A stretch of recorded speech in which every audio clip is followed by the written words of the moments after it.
Hello my dear friends, welcome to friend classes. Friends, class में हम class 12 mathematics relation function exercise 1.1 question 1 का भी का D देखेंगे। देखिए, इसका जो आपका सेट दिया गया है, सेट का आपका ह्यूमन बीइंग का सेट है और जो रिलेशन की कंडीशन दे रखी है, और रिलेशन की कंडीशन क्या है कि R equal to the set of X Y such that X is wife of Y. ठीक है, तो इसमें हमको सिमेट्रिक बताना है, रिफ्लेक्सिव बताना है और ट्रांजिटिव बताना है। सबसे पहले हम रिफ्लेक्सिव के लिए देख लेते हैं friends. For reflexive for reflexive for reflexive तो आप रिफ्लेक्सिव में क्या जानते हैं कि आपके सेट के सभी एलिमेंट का यदि आपके रिलेशन में डबलेट मिल जाता है तो क्या हो जाएगा, वो आपका रिफ्लेक्सिव रिलेशन हो जाएगा।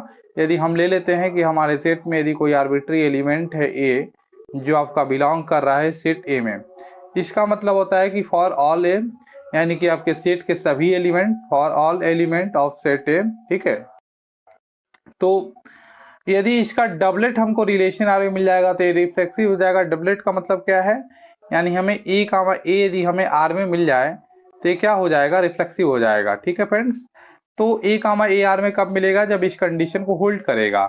यानी जब हम यह कह पाएंगे कि एक्स इज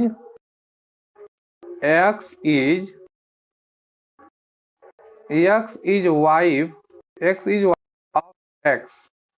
मान लीजिए यहाँ पे आपके पास ऑर्डर पेयर में दो डिफरेंट एलिमेंट थे, इसलिए यहाँ पे लिखा गया कि X is wife of Y.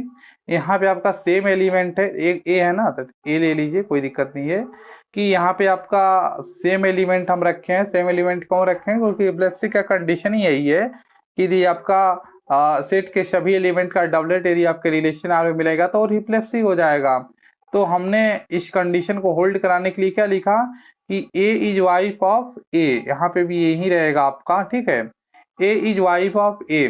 अब फ्रेंड्स आप ये देखिए कि ए अपने आप का वाइफ कैसे हो सकता है, नहीं हो सकता है। ठीक है, ए अपने आप का वाइफ थोड़ी ना होगा, यानी कि A is not wife of ए। ठीक है, ए इज नॉट वाइफ, कोई अपने आप का वाइफ कैसे हो सकता है, तो नहीं होगा। तो हम कहेंगे so A comma A does not belongs to R, therefore R is not reflexive. ठीक है ना, R is not reflexive. R क्या है, आपका रिलेशन है। ठीक है, तो आर इज नॉट रिफ्लेक्सिव। अब हम सिमेट्रिक के लिए देख लेते हैं फ्रेंड्स। फॉर सिमेट्रिक ठीक है फ्रेंड्स, अब हम सिमेट्रिक के लिए देख लेते हैं।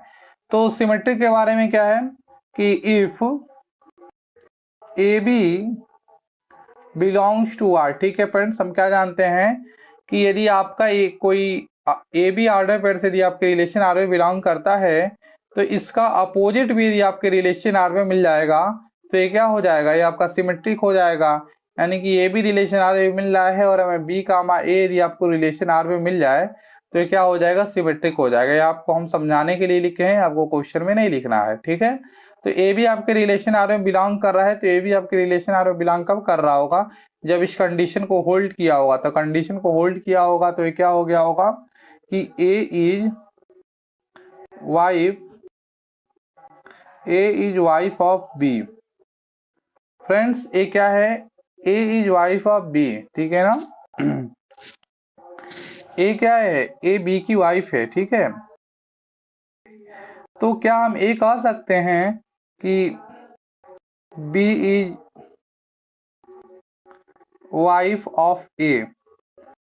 ठीक है फ्रेंड्स, यहाँ पे कहा जा रहा है कि A is wife of B, तो क्या हम ये कह सकते हैं कि B is wife of B? A नहीं कह सकते हैं। क्यों नहीं कह सकते हैं, ए क्या है, ए यहाँ पे फीमेल है और बी क्या है, मेल है। ठीक है ना, तो ए क्या है, बी की वाइफ है, तो हम ये थोड़ी नहीं कह सकते हैं कि बी ए की वाइफ होगी, नहीं कह सकते हैं। यानी कि B is not wife of A. हमें इस लाइन को क्यों लिखना पड़ा कि B is not wife of A, हम इसलिए इस लाइन को लिखे हैं क्योंकि देखिए हम क्या जानते हैं सिमेट्रिक में कि यदि आपका ए बी ऑर्डर पेयर से बिलोंग करता है तो उसका अपोजिट बी ए मिल जाएगा। तो उसीलिए हमने बी ए, ठीक है, तो बी ए आपके रिलेशन आर में हमने लाने के लिए क्या किया कि बी ए यहाँ पे जब हमने लिखा कि बी इज वाइफ ऑफ ए हो जाए, तो B is wife of A तो हो ही नहीं सकता है। क्योंकि यहाँ पे ए क्या है, ए फीमेल है और ए मेल है, ठीक है। यानी कि A is wife of B, ए क्या है, बी की वाइफ है। तो हम ये तो कह नहीं सकते हैं कि बी क्या है, ए की वाइफ है, यानी कि B is not wife of A. तो हम क्या कहेंगे कि बी कामा ए, ठीक है, नॉट बिलोंग्स टू आर, ठीक है ना। बी कामा ए हमारे रिलेशन में बिलोंग नहीं कर रहा है। देखिए ए भी हम लेके चले थे सिमेट्रिक में, वो बिलोंग कर रहा था, लेकिन आपका इसका जो अपोजिट है बी कामा ए, ये हमारे रिलेशन में नहीं बिलोंग कर रहा है। तो हम कह देंगे therefore it is not symmetric, ठीक है friends, it is not symmetric. ये हमने लिख दिया, इट इज नॉट सिमेट्रिक। अब हम ट्रांजिटिव देख लेते हैं। फॉर ट्रांजिटिव,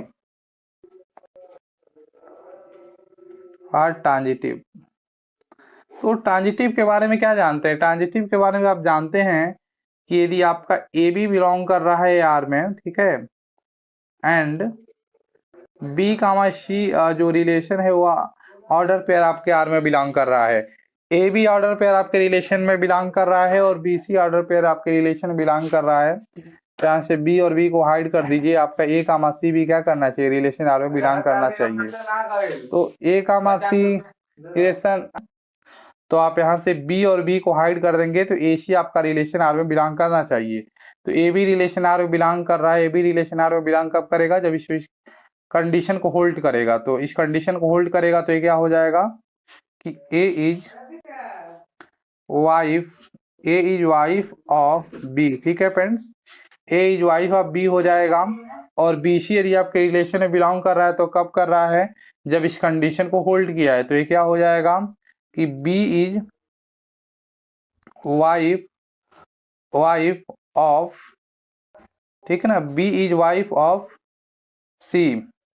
अब आप मुझे एक बात बताइए कि A is wife of B, ये तो सही है कि A is wife of B, ए क्या है, ए बी की पत्नी है। तो क्या हम ये कह सकते हैं कि बी सी की पत्नी है? तो कह ही नहीं सकते हैं। यानी कि यह जो कंडीशन है, यह जो कंडीशन है तो गलत है।